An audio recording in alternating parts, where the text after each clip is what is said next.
सोचिए, एक company balance sheet में 7,000 करोड़ कैश दिखाए, लेकिन असल में वो पैसा हो ही ना।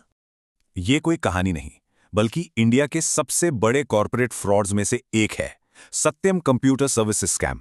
सबको लगता था कि कंपनी तेजी से ग्रो कर रही है और बैंक अकाउंट्स करोड़ों के कैश से फुल हैं। एक समय पर सत्यम सच में भारत की टॉप आईटी कंपनियों में गिनी जाती थी।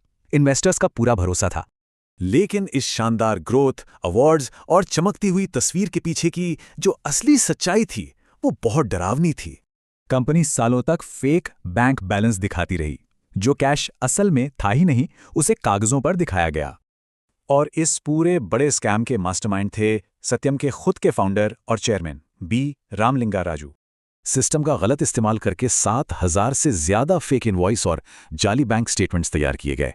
रेवेन्यू और प्रॉफिट्स को आर्टिफिशियली बढ़ाया गया ताकि स्टॉक प्राइस हमेशा ऊपर रहे और इन्वेस्टर्स खुश रहें। लेकिन जैसे जैसे कंपनी बड़ी हुई, असली और फेक प्रॉफिट के बीच का ये गैप बिल्कुल बेकाबू हो गया। इस गैप को छिपाने के लिए मेटास रियल एस्टेट को खरीदने की एक डेस्परेट कोशिश की गई, जो नाकाम रही। सालों तक फ्रॉड चला, लेकिन एक गुमनाम विसल ब्लोअर के ईमेल ने इतना प्रेशर बढ़ा दिया कि गेम ओवर हो गया। आखिरकार जनवरी 2009 में राजू के एक शॉकिंग कन्फेशन लेटर ने पूरी सच्चाई दुनिया के सामने खोलकर रख दी।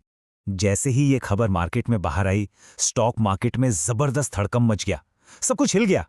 रातों रात कंपनी के शेयर्स क्रैश हो गए और इन्वेस्टर्स के हजारों करोड़ों रुपए पल भर में डूब गए। पूरी इंडियन कॉर्पोरेट दुनिया शॉक में थी। इसीलिए इस स्कैम को इंडिया का एनरॉन स्कैंडल भी कहा जाता है। पर आज भी ये सवाल उठता है कि दुनिया के इतने बड़े ऑडिटर्स से ये भारी मिस्टेक कैसे हो गई।